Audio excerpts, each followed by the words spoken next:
눈에 넣어도 아프지 않은 손주, 모두들 손주를 돌봐주었던 경험이 있으신지요? 오늘은 손주를 돌봐주는 시어머니와 며느리 사이에 생긴 사연을 하나 들려드리려고 합니다. 사연 시작 전 구독과 좋아요 부탁드립니다. 남편 없이 맞는 첫 번째 생일이었습니다. 아침에 눈을 뜨자마자 옆자리를 봤어요. 텅 비어 있었습니다. 손을 뻗어봤지만 차가운 이불만 만져졌죠. 남편이 세상을 떠난 지 벌써 8개월이 흘렀는데도 아침마다 옆자리를 확인하는 습관은 사라지지 않았습니다. 거실로 나와 달력을 봤어요. 빨간 동그라미 표시가 되어 있었죠. 제가 직접 그어놓은 거였습니다. 환갑날. 예전 같았으면 남편이 미역국을 끓여줬을 텐데 서툴게 끓여서 짜기만 했던 그 미역국이 그리웠습니다. 혼자 주방에 서서 가스레인지를 켰어요. 미역을 불리고 참기름에 볶고 물을 부었습니다. 국이 끓어오르는 소리만 주방에 울렸죠. 점심때쯤 아들 민우에게서 전화가 왔습니다. 엄마, 저녁에 외식하러 가요. 6시에 집 앞으로 갈게요. 짧았어요. 통화는 30초도 안 걸렸습니다. 그래도 기뻤죠. 아들이 제 생일을 기억하고 있다는 게. 서둘러 옷장을 열었어요.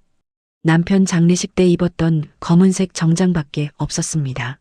한참을 뒤져서 오래전에 사둔 베이지색 블라우스를 꺼냈죠. 구김이 많이 갔지만 다림질하니 괜찮아 보였습니다. 6시 10분 전부터 현관 앞에서 기다렸어요. 밖은 어두워지고 있었습니다. 6시 20분쯤 민우의 차가 도착했죠. 뒷좌석에 며느리 수진이가 앉아 있었습니다. 저는 조수석에 탔어요. 엄마, 생일 축하드려요. 민우가 짧게 말했습니다. 수진이는 고개만 끄덕였죠. 인사도 없었습니다. 식당까지 가는 내내 차 안은 조용했어요. 저는 아들 부부가 무슨 얘기라도 할까 싶어 입을 다물고 있었습니다. 하지만 민우는 운전만 했고 수진이는 휴대폰만 들여다봤죠. 식당은 한식 뷔페였습니다. 비싸 보이는 곳이었어요. 민우가 제 의자를 빼주며 앉으라고 했습니다. 그나마 다행이었죠. 음식을 담으러 일어서는데 수진이가 먼저 일어났어요. 저보다 빨리 접시를 채워서 돌아왔습니다. 저는 천천히 음식을 골랐죠. 평소 좋아하는 불고기, 잡채, 김치찌개를 조금씩 담았습니다. 자리에 앉아 밥을 먹는데 민우가 입을 열었어요. 엄마, 요즘 어떻게 지내세요? 응, 그냥 지내지. 뭐? 더 물어볼 줄 알았는데 그게 끝이었습니다. 다시 조용해졌죠. 수저 부딪히는 소리만 들렸어요. 저는 수진이에게 말을 걸어봤습니다. 수진아, 회사 일은 괜찮아? 네, 괜찮아요. 짧았습니다. 더 이상의 대화가 이어지지 않았죠. 제가 무슨 말을 더 해야 할지 몰랐어요. 밥을 먹고 있는데 수진이가 민우에게 속삭였습니다. 오빠, 우리 7시 반까지 집 가야 하는데. 시계를 보니 7시였어요. 저는 황급히 수저를 놓았습니다. 케이크라도 하나 나올 줄 알았는데 아무것도 없었죠. 민우가 계산을 하고 나왔어요. 차에 타자마자 수진이가 말했습니다. 어머님, 죄송한데 저희 오늘 약속이 있어서요. 집에 빨리 모셔다 드려야 할 것 같아요. 약속이요. 제 환갑날 저녁에 무슨 약속이 있는지 묻고 싶었습니다. 하지만 참았어요. 며느리 눈치가 보였죠. 그래, 괜찮아. 나 피곤하기도 하고. 거짓말이었습니다. 전혀 피곤하지 않았어요. 오히려 아들 부부와 더 이야기하고 싶었죠. 집까지 오는 동안에도 차 안은 조용했습니다. 라디오 소리만 작게 들렸어요. 집 앞에 내려주고 민우가 말했습니다. 엄마, 조심히 들어가세요. 그래, 너희도 조심해서 가. 차가 출발했어요. 뒷모습을 보고 서 있는데 가슴이 허전했습니다. 이게 환갑 축하의 전부인가 싶었죠. 현관문을 열고 들어갔어요. 텅 빈 집이 저를 맞이했습니다. 전등을 켜고 거실에 앉았죠. 시계 초침 소리만 또각또각 들렸습니다. 며칠이 지났어요. 계속 집에만 있으니 답답했습니다. 남편이 생전에 좋아하던 깍두기가 생각났죠. 김장 김치도 담가놨는데 아들한테 좀 갖다 줘야겠다 싶었어요. 물을 깍둑썰기에서 양념에 버무렸습니다. 젓갈도 작은 통에 담았죠. 큰 봉지에 넣고 아들 집으로 향했습니다. 아들 집은 아파트 5층이었어요. 엘리베이터를 타고 올라갔습니다. 초인종을 눌렀죠. 안에서 수진이가 문을 열었어요. 머리가 젖어 있었습니다. 샤워를 하다 나온 것 같았죠. 어머님, 오늘 오신다고 말씀 안 하셨는데요. 말투가 차갑게 느껴졌습니다. 하지만 저는 웃으며 말했어요. 깍두기 담갔는데 갖다 주려고. 젓갈도 있어. 수진이가 봉지를 받아들고는 현관에 서 있었습니다. 들어오라는 말이 없었죠. 저는 조심스럽게 물었어요. 들어가도 될까? 아, 네. 들어오세요. 마지못해 하는 것처럼 들렸습니다. 신발을 벗고 들어갔어요. 거실은 깨끗했습니다. 소파에 앉으려는데 수진이가 봉지를 들고 부엌으로 갔죠. 냉장고 문을 여는 소리가 들렸어요. 어머님, 냉장고 공간이 없어요. 목소리가 퉁명스러웠습니다. 저는 당황해서 부엌으로 갔어요. 냉장고 안을 봤죠. 확실히 꽉 차 있긴 했습니다. 하지만 자리를 좀 정리하면 들어갈 것 같았어요.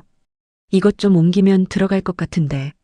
제가 손을 뻗으려는데 수진이가 냉장고 문을 닫았습니다. 제가 나중에 정리할게요. 어머님이 하실 필요 없어요. 말은 공손했지만 거부하는 느낌이 확실했죠. 저는 손을 걷었습니다. 거실로 나와 소파에 앉았어요. 수진이는 방으로 들어갔습니다. 혼자 앉아 있으니 불편했죠. 민우는 아직 퇴근 전이었어요. 발코니 쪽을 봤습니다. 창문이 열려 있었죠. 미세먼지가 심한 날이었는데 저는 일어나서 창문을 닫으려고 했어요. 그때 수진이가 방에서 나왔습니다. 어머님, 발코니 창문 좀 닫지 마세요. 환기 중이에요. 아, 근데 오늘 황사가 심하다고 하던데. 황사 들어와요. 지금 닫아주세요. 말투가 신경질적이었습니다. 저는 황급히 창문을 닫았죠. 수진이는 다시 방으로 들어갔어요. 문이 닫히는 소리가 크게 들렸습니다. 소파에 앉아 있는데 가슴이 답답했어요. 며느리가 왜 저렇게 예민한지 이해가 안 갔습니다. 신혼이라서 그런가. 아직 서로 적응하는 중이겠지. 스스로를 다독였죠. 하지만 서운한 마음은 가시지 않았습니다. 10분쯤 더 앉아 있다가 일어났어요. 더 있기가 불편했죠. 수진이 방문을 두드렸습니다. 수진아, 나 먼저 갈게. 네, 어머님. 조심히 가세요. 방문이 열리지 않았습니다. 현관문을 나서는데 가슴이 무거워졌어요. 엘리베이터를 기다리며 한숨을 쉬었죠. 집으로 돌아오는 버스 안에서 계속 생각했습니다. 내가 뭘 잘못했나? 며느리한테 실수한 게 있나? 하지만 답을 찾을 수 없었어요. 집에 도착해서 소파에 앉았습니다. TV를 켰지만 내용이 귀에 들어오지 않았죠. 며느리의 차가운 목소리만 머릿속에 맴돌았습니다. 아직 젊으니까 그러겠지. 시간이 지나면 나아지겠지. 스스로를 위로했어요. 하지만 마음 한구석이 계속 불편했습니다. 그렇게 한 달쯤 지났을까요? 민우에게서 전화가 왔습니다. 저녁 8시쯤이었죠. 목소리가 조심스러웠어요. 엄마, 수진이가 다음 달부터 복직한대요. 그래, 육아휴직 끝났구나. 그게 지우를 어린이집에 보내려고 알아봤는데 한 달에 100만 원이 넘어요. 그것도 자리가 없어서 대기 중이고 무슨 말을 하려는지 알 것 같았습니다. 저는 먼저 말했어요. 엄마가 봐줄까? 엄마 미안해요. 부탁드려도 될까요? 뭐가 미안해. 손주인데 당연히 봐줘야지. 사실 기뻤습니다. 손녀를 매일 볼 수 있다는 게. 수진이가 차갑긴 했지만 아기는 죄가 없잖아요. 며칠 후부터 아들 집에 출근하기 시작했습니다. 새벽 6시 반에 눈을 떴어요. 서둘러 세수하고 간단히 밥을 먹었죠. 7시 버스를 타야 7시 반까지 아들 집에 도착할 수 있었습니다. 수진이는 8시에 출근했거든요. 첫날 초인종을 눌렀더니 민우가 문을 열었어요. 안에서 지우가 울고 있었습니다. 수진이는 화장하느라 바빴죠. 어머님 죄송해요. 지우가 아침부터 보채서요. 괜찮아. 내가 볼 테니까 준비해. 지우를 안았습니다. 생후 10개월. 작고 따뜻했어요. 아기 냄새가 났죠. 민우 부부가 출근하고 나니 집이 조용해졌습니다. 지우와 저 단둘이었어요. 기저귀를 갈고 분유를 먹이고 재웠습니다. 아기가 자는 동안 설거지를 했어요. 거실도 쓸고 닦았죠. 손주 보는 김에 집안일도 도와주면 좋잖아요. 점심때쯤 지우가 깼습니다. 이유식을 데워서 먹였어요. 반은 먹고 반은 흘렸죠. 옷을 갈아입히고 또 놀아줬습니다. 오후 4시쯤 되니 피곤이 몰려왔어요. 허리가 아팠습니다. 지우를 안고 달래다 보니 팔도 저렸죠. 하지만 손녀 얼굴을 보면 힘이 났어요. 저를 보고 웃는 게 얼마나 예쁜지. 저녁 6시 반쯤 수진이가 퇴근했습니다. 현관문이 열리는 소리에 지우가 울음을 터뜨렸어요. 엄마를 찾는 거였죠. 어머님, 지우 어땠어요? 잘 놀았어. 밥도 잘 먹었고. 수진이가 가방을 내려놓고 지우를 안았습니다. 저는 짐을 챙겼어요. 그럼 나갈게. 네, 어머님. 고생하셨어요. 집으로 돌아오는 버스는 붐볐습니다. 서서 가야 했죠. 집에 도착하니 9시가 넘어 있었어요.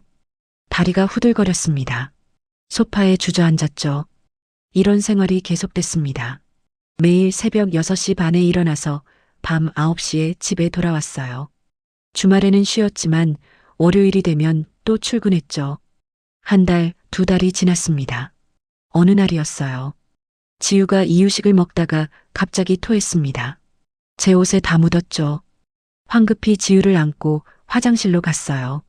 아기를 씻기고 기저귀를 갈았습니다. 제 옷도 갈아입어야 했는데 가져온 옷이 없었어요. 수진이 방으로 들어갔습니다. 옷장을 열었죠. 티셔츠 하나만 빌려 입으면 되겠다 싶었어요.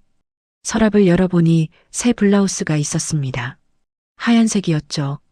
가격표가 아직 붙어 있었어요. 15만 원이라고 적혀 있었습니다. 잠깐 고민했습니다.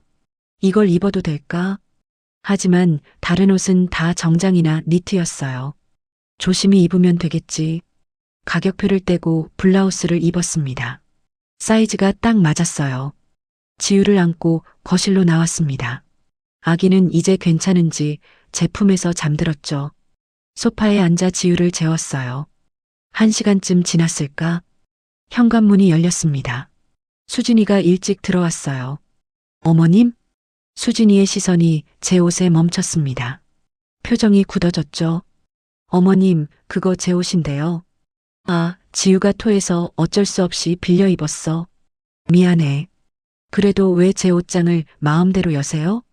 목소리가 차가웠습니다. 제가 무슨 큰 잘못이라도 저지른 것처럼 말하더군요. 새 옷이긴 한데 급해서 그랬어. 빨아서 드릴게. 새 옷을 입으셨으면 빨아봤자 새 옷이 아니잖아요. 가격표 떼신 것도 보이고. 수진이가 가방을 탁 내려놓았습니다. 화가 난 게 분명했어요.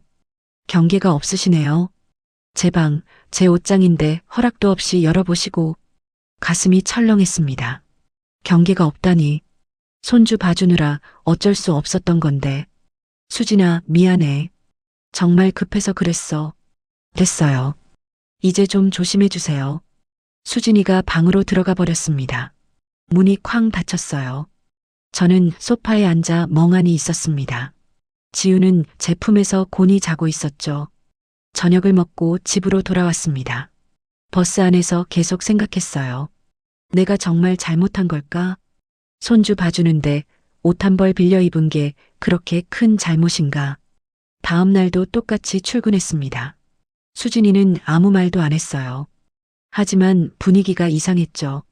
인사도 건성으로 하고 빨리 나갔습니다. 일주일쯤 지났을까요?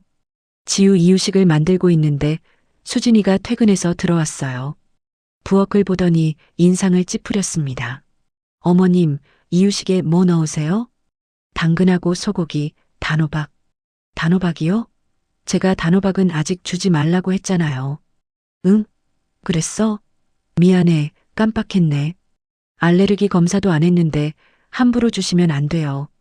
수진이가 냄비를 확 치웠습니다. 이유식을 버리더군요. 제가 다시 만들게요. 어머님은 제가 해놓은 것만 데워서 주세요. 말은 공손했지만 명령 같았습니다. 저는 아무 말도 못했어요. 부엌에서 나와 거실에 앉았죠. 수진이가 새로 이유식을 만들기 시작했습니다. 그날 집에 돌아와서 민우에게 전화했어요. 민우야, 엄마가 뭘 잘못하는 것 같니? 무슨 말씀이세요?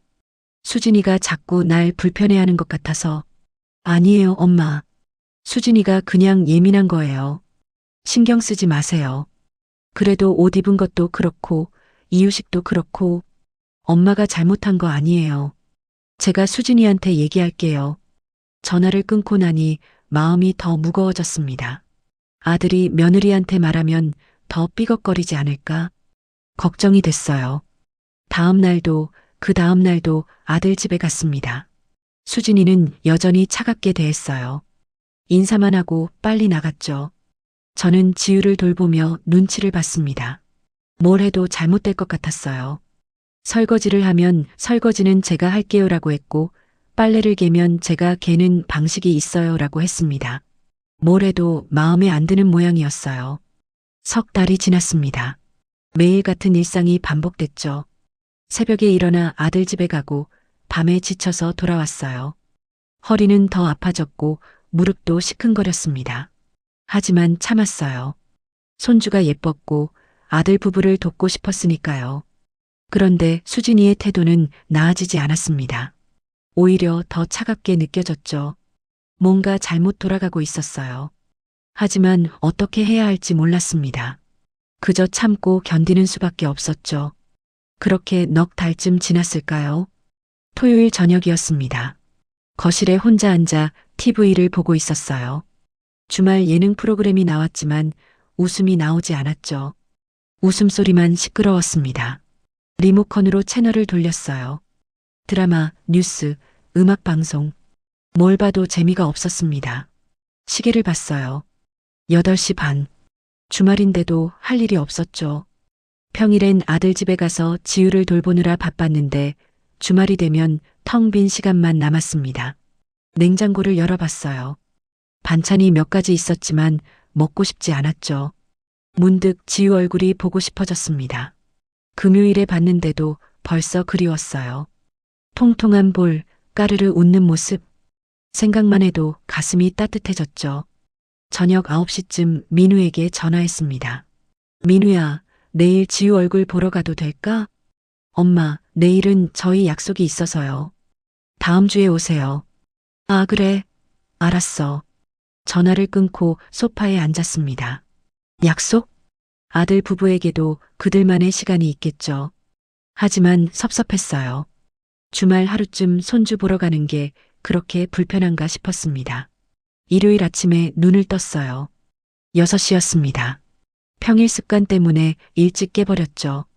다시 자려고 했는데 잠이 안 왔어요. 일어나서 주방으로 갔습니다. 냉장고에 미역이 있었죠. 문득 아들 부부에게 미역국을 끓여주고 싶었습니다. 미역을 불렸어요. 참기름에 볶고 물을 부었죠. 국이 끓는 동안 밥도 했습니다. 큰 냄비에 넉넉히 끓였어요. 아들 부부가 며칠은 먹을 수 있을 만큼 국을 식혀서 통에 담았습니다. 8시쯤 됐어요. 아들 집에 가려고 짐을 챙겼습니다. 미역국 통을 가방에 넣었죠. 민우가 어제 오지 말라고 했지만 미역국만 갖다 주고 오면 괜찮겠다 싶었어요. 버스를 타고 아들 집으로 향했습니다. 9시쯤 아파트 앞에 도착했어요. 엘리베이터를 타고 5층으로 올라갔습니다. 초인종을 누르려다가 멈췄어요. 가방에서 열쇠를 꺼냈죠. 민우가 몇 달 전에 준 열쇠였습니다. 지우 돌보라고 만든 거였어요. 초인종을 누르면 자고 있을 수도 있잖아요. 조용히 들어가서 미역국만 두고 나오면 되겠다 싶었습니다. 열쇠를 돌려 문을 열었어요. 신발을 벗고 들어갔죠. 거실이 보였습니다. 수진이가 소파에 앉아 있었어요. 손에 커피잔을 들고 있었죠. 저를 보더니 표정이 굳어졌습니다. 어머님? 목소리가 차가웠어요. 놀란 게 아니라 불쾌한 표정이었죠. 아, 수진아. 미역국 끓여왔어. 갖다 주려고. 어머님, 오늘 오신다고 말씀 안 하셨잖아요. 어제 민우한테 전화했는데 약속 있다고 해서. 그래도 미역국은 갖다 줘야 할 것 같아서 수진이가 커피잔을 탁 내려놓았습니다. 테이블에 소리가 났어요. 그럼 전화 한 통 하시고 오셔야죠. 갑자기 들어오시면 저희도 당황스러워요. 미안해. 자고 있을까봐 초인종도 안 눌렀어. 자고 있으면 나중에 오시면 되잖아요. 말투가 날카로웠습니다. 제가 뭔가 잘못을 크게 저지른 것처럼 느껴졌어요. 가방에서 미역국통을 꺼냈습니다. 이거 냉장고에 넣어둘게. 데워서 먹으면 돼. 부엌으로 가려는데 수진이가 말했어요. 어머님, 저희 오늘 11시에 브런치 먹으러 나가기로 했어요.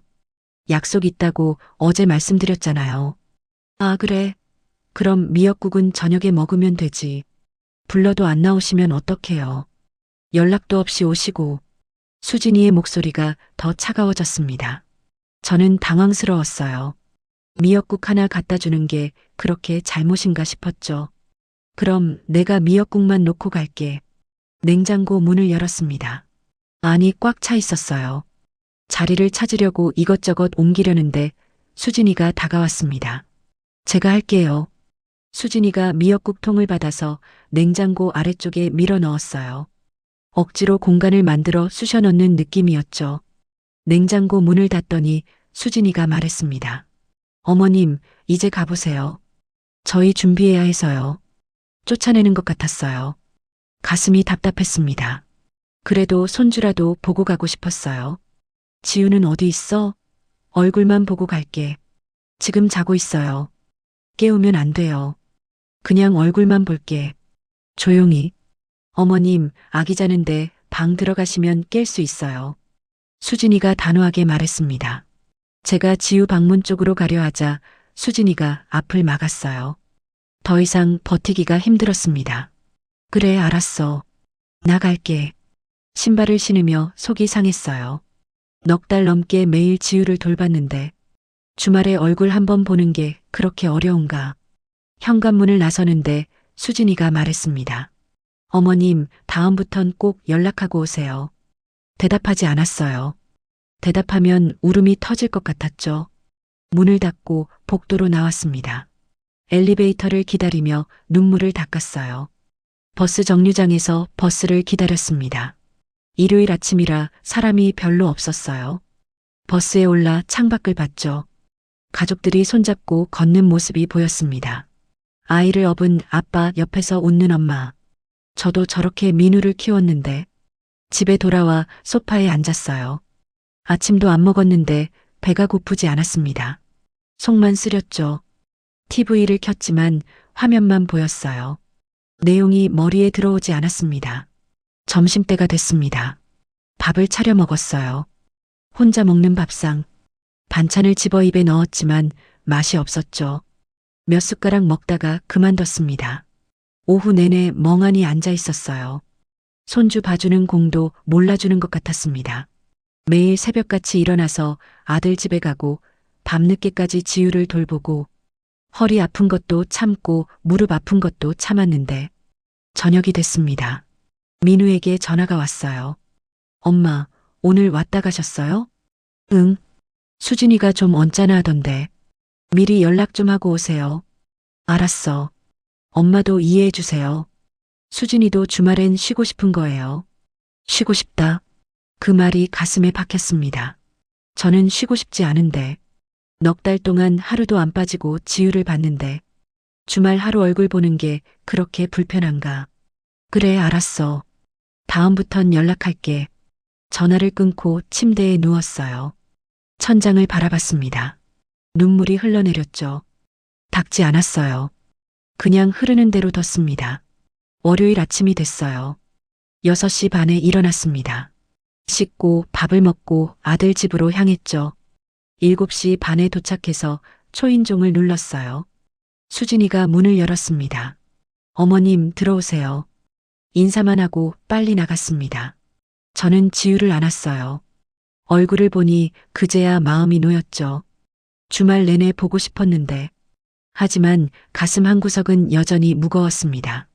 아들 부부에게 저는 평일엔 필요하지만 주말엔 짐인 것 같았어요. 그런 생각이 자꾸 들었습니다. 그렇게 또 한 달이 지났습니다. 어느 금요일이었어요. 그날따라 유난히 피곤했습니다. 새벽부터 지우가 보채서 하루 종일 안고 달랬거든요.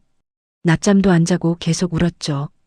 오후 5시쯤 되니 온몸에 힘이 빠졌어요. 지우가 겨우 잠들었습니다. 소파에 앉아 있다가 어지러웠어요. 눈앞이 핑 돌았죠. 일어서려는데 다리에 힘이 없었습니다. 거실 바닥에 주저앉았어요. 잠깐만 누워야겠다 싶었습니다. 소파는 너무 딱딱했어요. 안방 문이 열려 있었죠.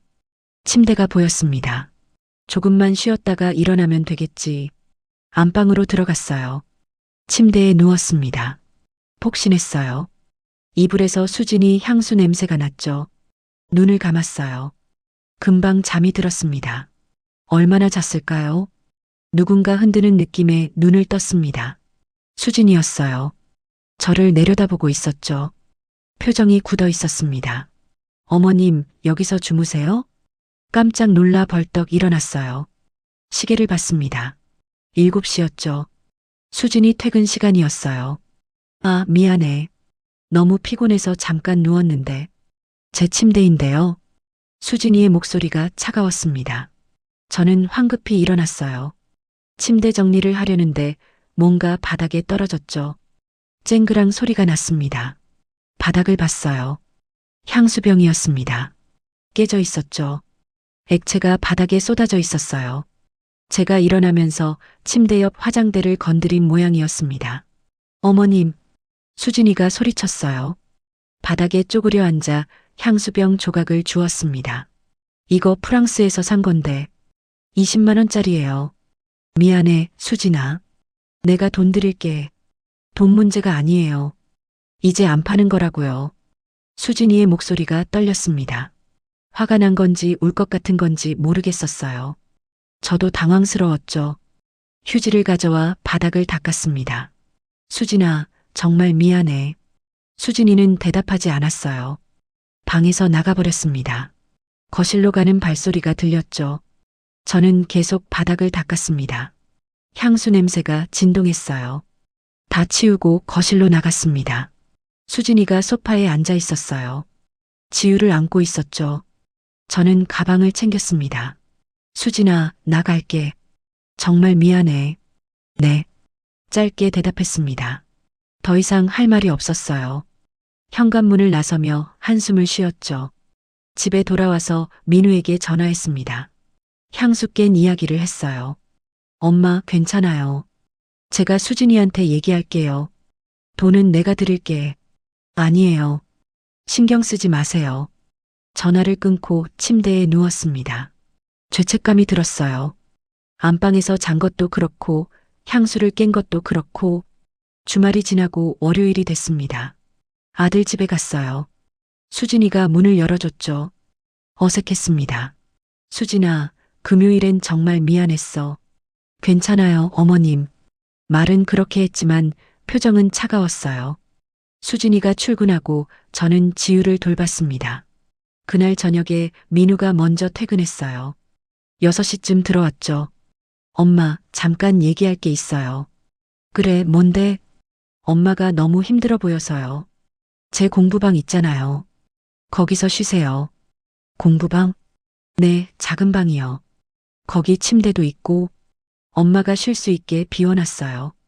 민우가 작은 방 문을 열었습니다. 안을 보니 싱글 침대와 작은 책상이 있었어요. 깔끔했죠. 정말? 네, 엄마. 피곤하시면 여기서 쉬세요. 열쇠도 드릴게요.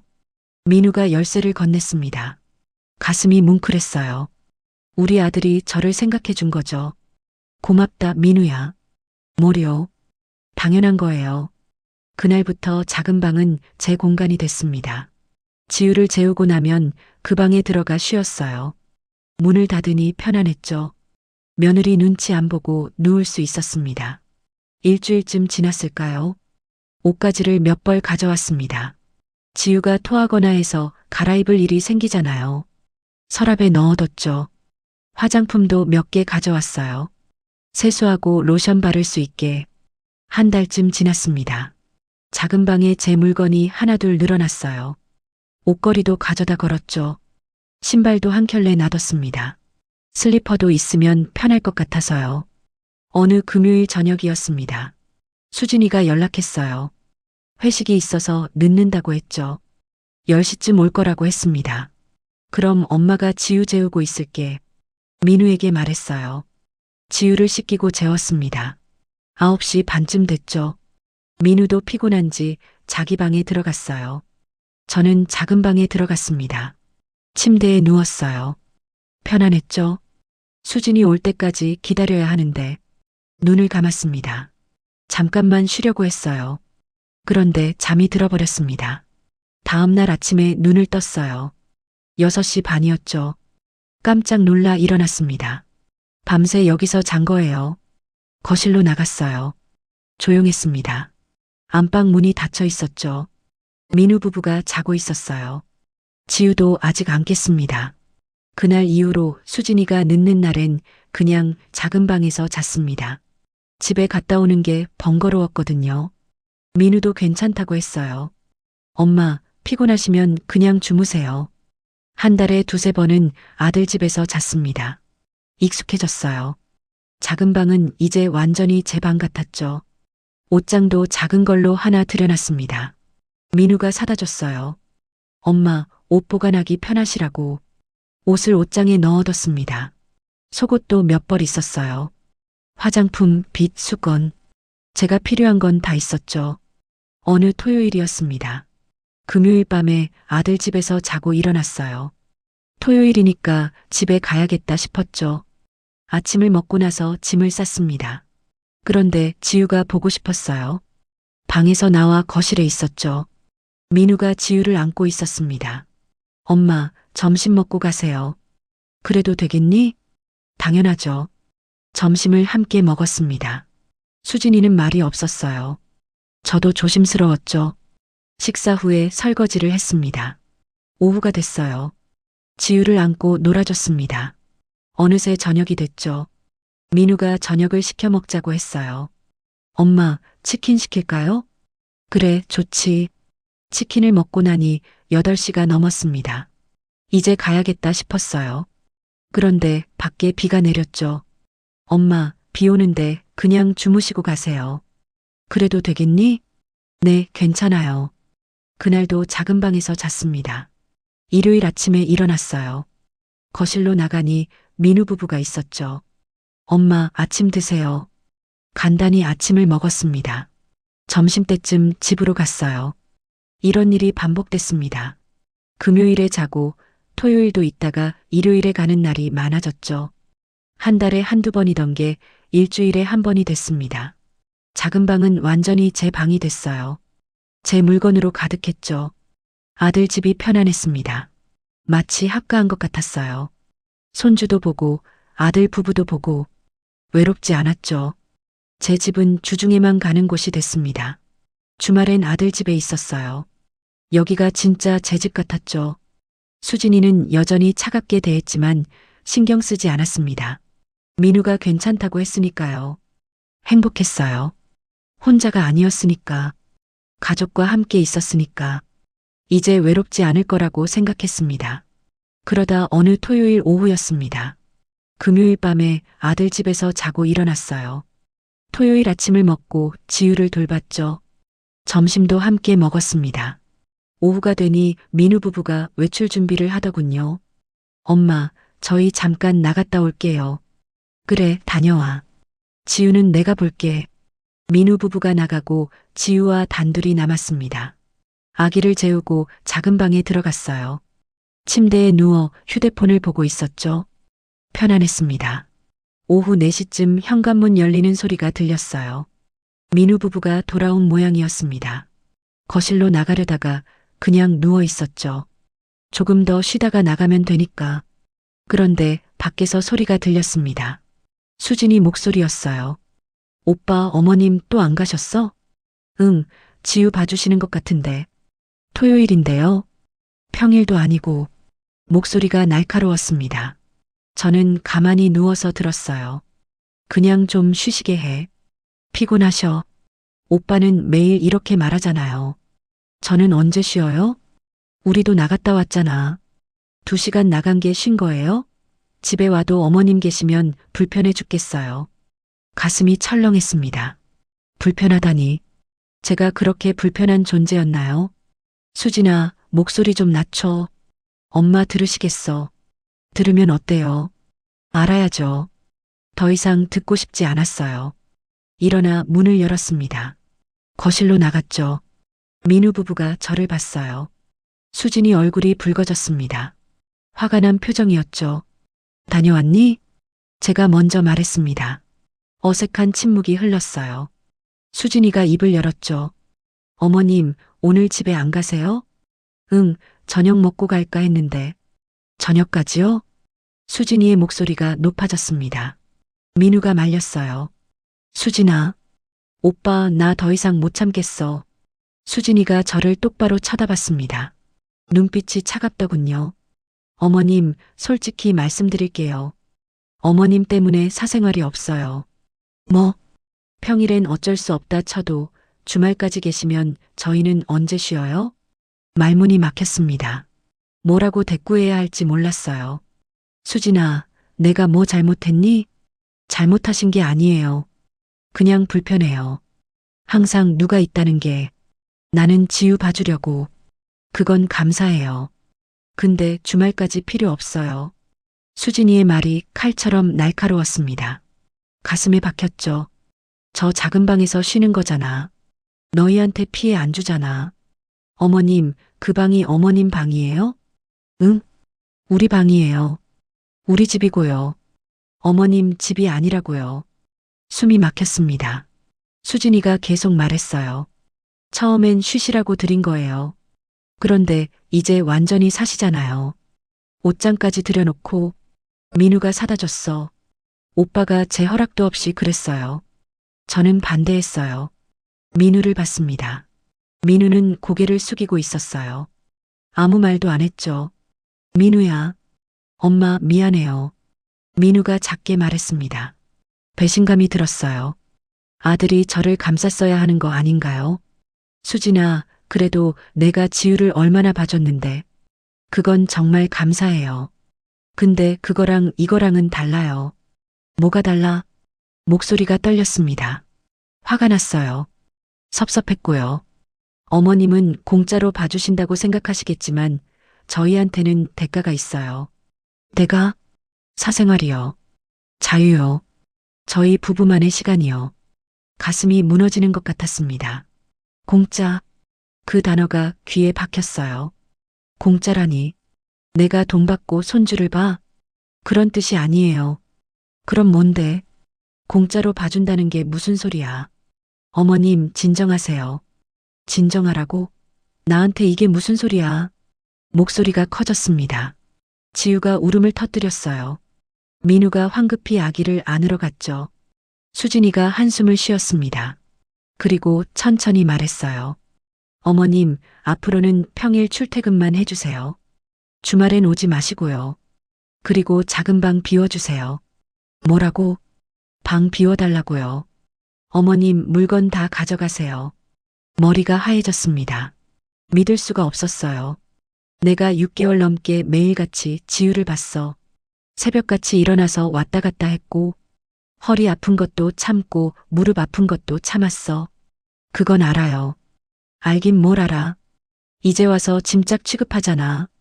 짐짝 취급 아니에요. 경계를 지켜달라는 거예요. 경계? 가족끼리 무슨 경계야? 저희는 따로 사는 가족이잖아요. 그 말이 마지막 일격이었습니다. 따로 사는 가족. 저는 아들 가족이 아니라는 거죠. 좋아. 가방을 들었습니다. 작은 방으로 들어가 옷을 꺼냈어요. 옷장에 있던 옷들을 마구 집어넣었죠. 화장품도 수건도 다 가방에 쑤셔 넣었습니다. 엄마. 민우가 문 앞에 서 있었어요. 울 것 같은 얼굴이었죠. 엄마, 진정해요. 진정은 무슨. 나 이제 안 와.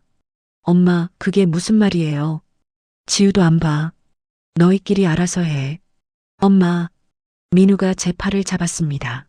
뿌리쳤어요. 나갈 거야. 짐을 다 챙겼습니다. 가방이 무거웠어요. 거실로 나갔죠. 수진이가 소파에 앉아 있었습니다. 고개를 돌리고 있더군요. 나 이제 안 와. 어린이집이든 뭐든 알아서 해. 현관문을 열었습니다. 신발을 신는데 손이 떨렸어요. 민우가 뒤따라 나왔죠. 엄마, 이러지 마요. 얘기해요. 얘기는 무슨. 다 끝났어. 엄마. 뒤도 돌아보지 않았습니다. 엘리베이터를 탔어요. 문이 닫히는 순간 눈물이 쏟아졌죠. 1층에 내려와 밖으로 나왔습니다. 어두워지고 있었어요. 가로등이 하나씩 켜졌죠. 버스 정류장까지 걸어갔습니다. 가방이 손에서 미끄러졌어요. 바닥에 내려놓고 주저앉았죠. 사람들이 지나갔습니다. 저를 쳐다봤어요. 신경 쓰지 않았죠. 그냥 울었습니다. 소리내서 울었어요. 6개월이 뭐였나요? 매일 새벽에 일어나 버스 타고 왔다 갔다 한 게, 지우 기저귀 갈고 밥 먹이고 재운 게, 다 헛일이었어요. 결국 저는 필요할 때만 쓰는 사람이었던 거죠. 버스가 왔습니다. 겨우 일어나 탔어요. 뒷자리에 앉았죠. 창밖을 봤습니다. 아파트가 멀어졌어요. 지우도 민우도 다 멀어져 갔습니다. 집에 도착했습니다. 현관문을 열고 들어갔어요. 불을 켰죠. 텅 빈 거실이 저를 맞이했습니다. 소파에 주저앉았어요. 휴대폰이 울렸습니다. 민우였어요. 받지 않았죠. 계속 울렸지만 끊어버렸습니다. 문자가 왔어요. 읽지 않았죠. 침대에 누웠습니다. 천장을 봤어요. 눈물이 흘러내렸습니다. 닦지 않았어요. 그냥 흐르는 대로 뒀죠. 이제 어떻게 하나? 손주를 못 보는 건가? 민우도 못 보는 건가? 생각할수록 가슴이 아팠습니다. 하지만 돌아갈 수 없었어요. 자존심이 허락하지 않았죠. 밤이 깊어갔습니다. 잠이 오지 않았어요. 눈을 뜨고 있었죠. 새벽이 됐습니다. 창밖이 밝아졌어요. 일요일 아침이었죠. 일어나지 않았습니다. 침대에 누워 있었어요. 아무것도 하고 싶지 않았습니다. 그냥 이대로 있고 싶었죠.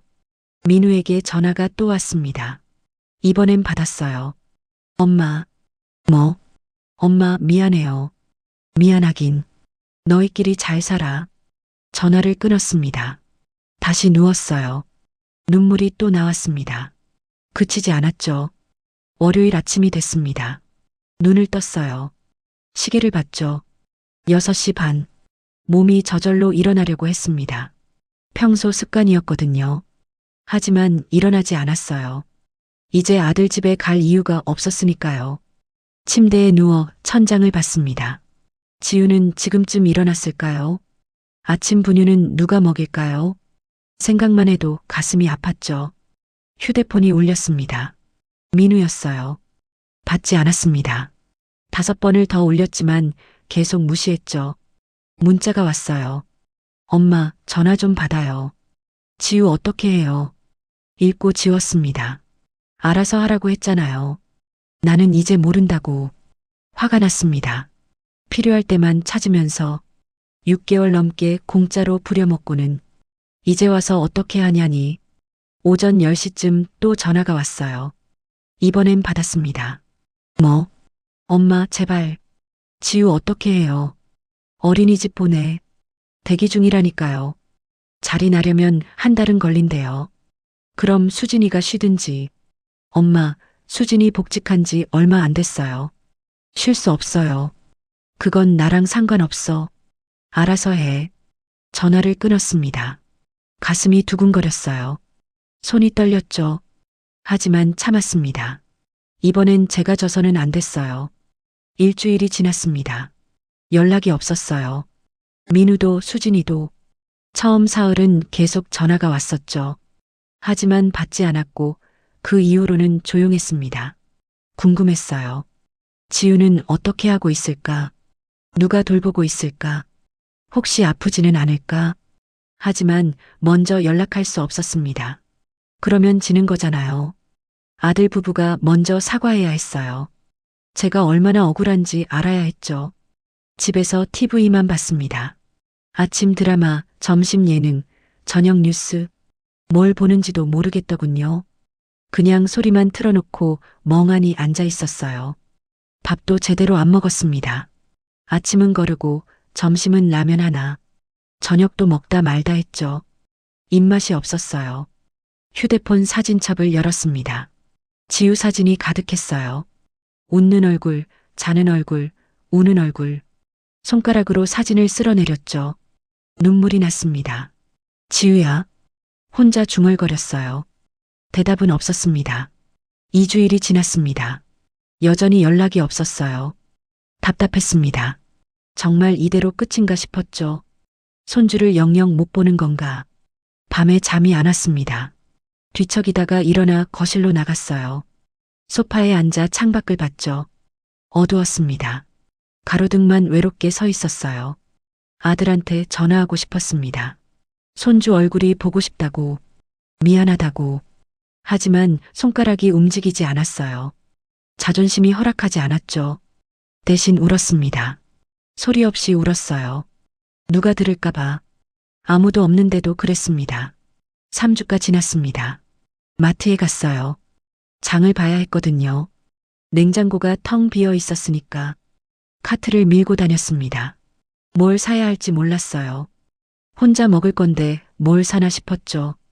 유아용품 코너를 지나갔습니다. 기저귀, 분유, 이유식. 발걸음이 멈췄어요. 지우 생각이 났습니다. 지금쯤 이유식은 뭘 먹고 있을까? 기저귀는 잘 갈고 있을까? 아줌마 한 분이 손주를 유모차에 태우고 지나갔어요. 부러웠습니다. 저도 지우를 데리고 이렇게 다녔는데 이제는 못하는구나. 집에 돌아와 장 본 걸 냉장고에 넣었습니다. 금방 넣었는데도 뭘 샀는지 기억이 안 났어요. 문을 닫고 주저앉았죠. 부엌 바닥에 그대로 앉아서 울었습니다. 한 달이 지났습니다. 정확히 4주하고 이틀이 지났어요. 연락이 여전히 없었습니다. 이제 오기도 사라졌어요. 대신 걱정과 그리움만 남았죠. 지우는 잘 크고 있을까요? 아프지는 않을까요? 저를 기억이나 할까요? 생각만 해도 가슴이 미어졌습니다. 아들은 뭐 하고 있을까요? 저한테 화가 난 걸까요? 아니면 이제 저를 포기한 걸까요? 며느리는 속으로 좋아하겠죠. 시어머니 없어서 얼마나 편한지. 거울을 봤습니다. 얼굴이 많이 수척해졌더군요. 뺨이 들어갔어요. 눈 밑에 다크서클이 짙었죠. 머리도 허옇게 새치가 늘었습니다. 한 달 만에 10년은 늙은 것 같았어요. 밥을 차려 먹었습니다. 혼자 먹는 밥상. 반찬을 집어 입에 넣었어요. 씹었지만 맛이 없었죠. 삼키기가 힘들었습니다. 몇 숟가락 먹다가 그만뒀어요. 설거지를 했습니다. 그릇 하나, 국그릇 하나. 금방 끝났죠. 할 일이 없었어요. TV를 켰습니다. 육아 예능이 나왔어요. 할머니가 손주를 돌보는 장면이었죠. 웃으며 아이를 안고 있었습니다. 채널을 돌렸어요. 볼 수가 없었습니다. 침대에 누웠습니다. 오후 3시였어요. 할 일이 없으니 눕는 수밖에. 천장을 봤죠. 금이 가 있었습니다. 언제부터 있었는지 모르겠더군요. 눈을 감았어요.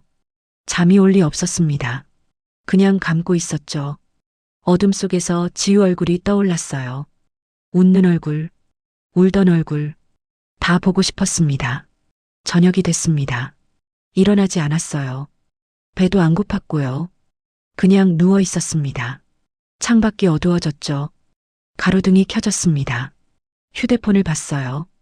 카카오톡을 열었죠. 민우와의 대화창. 마지막 메시지는 한 달 전이었습니다. 엄마, 전화 좀 받아요. 그 이후로 아무것도 없었어요. 답답했습니다. 먼저 연락하고 싶었죠. 하지만 뭐라고 해야 할지 몰랐어요. 미안하다고? 제가 뭘 잘못했나요? 손주 봐주다가 쫓겨난 건데. 돌아오라고? 제 자존심이 허락 안 했어요. 휴대폰을 내려놓았습니다. 다시 눈을 감았죠. 이대로 잠들 수 있으면 좋겠다 싶었어요. 그럼 아프지 않을 테니까. 밤이 깊어갔습니다. 11시가 넘었어요. 잠이 안 왔죠. 일어나 거실로 나갔습니다. 불을 켜지 않았어요. 어둠 속에서 소파에 앉았죠. 창밖을 봤습니다. 몇 집만 불이 켜져 있었어요. 다들 잠든 시간이었죠. 저만 깨어 있었습니다. 이 외로움을 견뎌내야 했어요. 문득 남편 생각이 났습니다. 당신이 있었으면 이런 상황에서 어떻게 했을까요? 아들한테 전화했을까요? 아니면 저를 위로해 줬을까요? 여보, 혼자 중얼거렸어요. 대답은 없었습니다. 당연히 남편은 이미 없는데 다시 침대에 누웠습니다. 이불을 뒤집어 썼어요. 눈물이 났죠. 소리내서 울었습니다. 이제는 참을 필요가 없었어요. 아무도 없으니까 외로웠습니다. 너무너무 외로웠어요. 남편도 없고 아들도 없고 손주도 없었죠. 아무도 없었습니다. 저 혼자였어요. 이게 제 잘못인가요? 손주 보고 싶어서 주말에 간 게 그렇게 큰 죄인가요? 작은 방에서 쉰 게 잘못인가요? 아들 가족과 함께 있고 싶었던 게 나쁜 건가요? 답이 없었습니다. 그저 어둠만 깊어졌죠. 한 달 사흘째 되는 날이었습니다. 아침에 일어나 거울을 봤어요. 차마 볼 수 없는 얼굴이었습니다. 세수를 했죠. 찬물로 얼굴을 씻었어요. 정신을 차려야 했어요. 밥을 먹었습니다. 억지로라도 먹어야 했죠. 김치 한 조각, 밥 한 숟가락. 삼켰습니다. 현관문을 열고 나갔어요. 며칠 만에 나가는 거였죠. 바깥 공기가 차가웠습니다. 걸었어요. 목적지도 없이 그냥 걸었죠. 공원에 도착했습니다. 벤치에 앉았어요. 할머니들이 아이들과 놀고 있었죠. 웃음소리가 들렸습니다. 부러웠어요. 휴대폰을 꺼냈습니다. 민우 번호를 눌렀어요. 통화 버튼 위에 손가락을 올렸죠. 눌러야 하나, 말아야 하나, 고민하고 있는데 휴대폰이 울렸습니다. 깜짝 놀랐어요. 화면을 봤죠. 민우였습니다.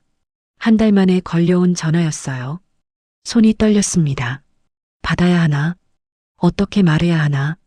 심장이 쿵쿵 뛰었죠. 통화 버튼을 눌렀습니다. 여보세요. 목소리가 떨렸어요. 민우 목소리가 들렸습니다. 엄마. 민우의 목소리였습니다. 한 달 만에 듣는 아들 목소리였어요. 응. 더 이상 말이 나오지 않았습니다. 목이 메었죠. 엄마 미안해요. 정말 미안해요. 민우가 울먹이고 있었어요. 제 눈에서도 눈물이 났습니다. 민우야. 엄마 집에 와주세요. 지우가 매일 할머니 찾아요. 가슴이 뜨거워졌습니다. 지우가 저를 찾는다니. 한 달이나 지났는데도. 정말? 네. 할머니, 할머니 하면서 울어요. 엄마가 너무 보고 싶대요. 눈물이 주르륵 흘러내렸어요. 닦지 않았습니다. 그냥 흘러내리는 대로 뒀죠. 엄마도 지우 보고 싶었어? 엄마, 오늘 저녁에 오실 수 있어요? 저희가 갈까요? 아니, 내가 갈게. 정말요? 고맙습니다, 엄마. 전화를 끊고 한참 울었습니다. 벤치에 앉아서 소리내서 울었어요. 옆을 지나가던 사람들이 쳐다봤지만 신경 쓰지 않았습니다. 그저 울었죠. 시원하게. 집으로 돌아왔습니다. 씻고 옷을 갈아입었어요. 거울을 봤죠. 여전히 수척했지만 괜찮았습니다. 지우를 만날 수 있다는 게 중요했어요. 저녁 6시쯤 아들 집으로 향했습니다. 버스를 탔어요. 한 달 만에 타는 버스였죠. 익숙한 길이었습니다. 창밖 풍경이 낯설지 않았어요. 아파트 앞에 도착했습니다. 엘리베이터를 탔죠. 5층 버튼을 눌렀어요. 심장이 쿵쾅거렸습니다. 떨렸어요. 초인종을 눌렀습니다. 안에서 발소리가 들렸죠. 문이 열렸어요. 민우였습니다. 엄마. 민우가 저를 껴안았어요. 아들이 저를 아는 게 얼마만인지 등을 토닥여줬습니다. 들어와, 엄마. 안으로 들어갔습니다. 수진이가 지우를 안고 서 있었어요. 지우를 보는 순간 눈물이 또 났습니다. 지우야. 달려가 지우를 안았어요. 한 달 사이에 더 무거워진 것 같았죠. 얼굴도 더 통통해졌고요. 할매. 지우가 저를 보며 웃었습니다. 저를 기억하고 있었어요. 얼마나 다행인지. 지우야, 할머니가 너무 보고 싶었어. 아기를 꼭 안았습니다. 지우 냄새가 났어요. 그리웠던 냄새였죠. 수진이를 봤습니다. 수진이도 눈이 빨갛더군요. 울었던 것 같았어요. 어머님, 수진이가 고개를 숙였습니다. 어머님, 죄송해요. 제가 너무 심했어요. 아니야. 제가 먼저 말했어요. 한 달 동안 많이 생각했거든요. 나도 잘못했어. 수진이 입장도 생각 못했어. 어머님, 솔직히 말하면 나도 불편했을 것 같아. 시어머니가 매일 있으면. 수진이가 눈물을 닦았습니다. 저도 눈물을 닦았죠. 소파에 앉았어요. 지우는 제 무릎에 앉혔습니다. 민우가 차를 가져왔죠. 엄마, 한 달 동안 어떻게 지냈어요? 그냥 지냈지, 뭐. 사실 힘들었다고 말하고 싶었어요. 하지만 참았습니다. 그런 말 해봤자 서로 힘들어지니까. 수진이가 입을 열었습니다. 어머님, 솔직하게 얘기해도 될까요? 그래. 한 달 동안 저도 많이 생각했어요. 어머님이 6개월 넘게 지우 봐주신 거 정말 감사해요. 고맙긴. 진심이에요. 그게 없었으면 제가 복직도 못했을 거예요. 수진이가 제 손을 잡았습니다. 하지만 솔직히 경계는 필요했어요. 평일에도 주말에도 항상 누군가 있다는 게 힘들었어요. 알고 있었습니다. 한 달 동안 생각하면서 깨달았죠. 나도 알아. 너희도 신혼인데 사생활이 필요하지. 네. 그래서 제안이 있어요. 수진이가 민우를 봤어요. 민우가 말했습니다.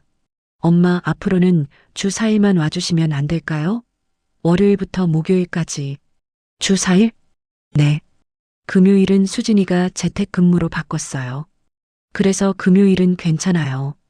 수진이가 덧붙였습니다. 그리고 주말은 저희 가족끼리 보내고 싶어요. 어머님도 주말엔 어머님 시간 가지세요. 주 4일. 금요일과 주말은 쉴 수 있다는 거였죠. 나쁘지 않았습니다. 그리고 작은 방은 비워둘게요. 어머님 물건은 가져가 주시고. 알았어. 마음이 편해졌어요. 명확한 게 좋았습니다. 서로 기대하지 않으니까요. 그럼 월요일부터 올게. 감사합니다, 엄마. 지우를 안고 놀았습니다. 한 달 동안 못 본 게 억울할 정도로 실컷 안았어요. 저녁을 함께 먹었죠. 분위기가 편안했습니다. 한 달 전보다 훨씬. 9시쯤 일어났어요. 나갈게. 엄마, 조심히 가세요. 민우가 현관까지 배웅했습니다. 수진이도 나왔어요. 어머님, 월요일에 뵈어요. 그래. 집으로 돌아오는 버스 안에서 창밖을 봤습니다. 마음이 가벼웠어요. 한 달 동안 무거웠던 짐을 내려놓은 것 같았죠. 집에 도착해 소파에 앉았습니다. TV를 켰어요. 예능 프로그램이 나왔죠. 웃음소리가 들렸습니다. 저도 따라 웃었어요. 한 달 만에 웃는 것 같았습니다. 월요일이 됐습니다. 6시 반에 일어났어요. 씻고 밥을 먹고 아들 집으로 갔죠. 7시 반에 도착했습니다. 초인종을 눌렀어요. 수진이가 문을 열었습니다. 어머님, 들어오세요. 응. 지우를 봤습니다. 안아줬죠.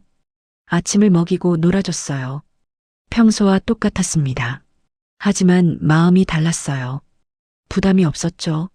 저녁 6시에 수진이가 퇴근했습니다. 짐을 챙겼어요. 그럼 나갈게. 네, 어머님. 고생하셨어요. 집으로 돌아왔습니다.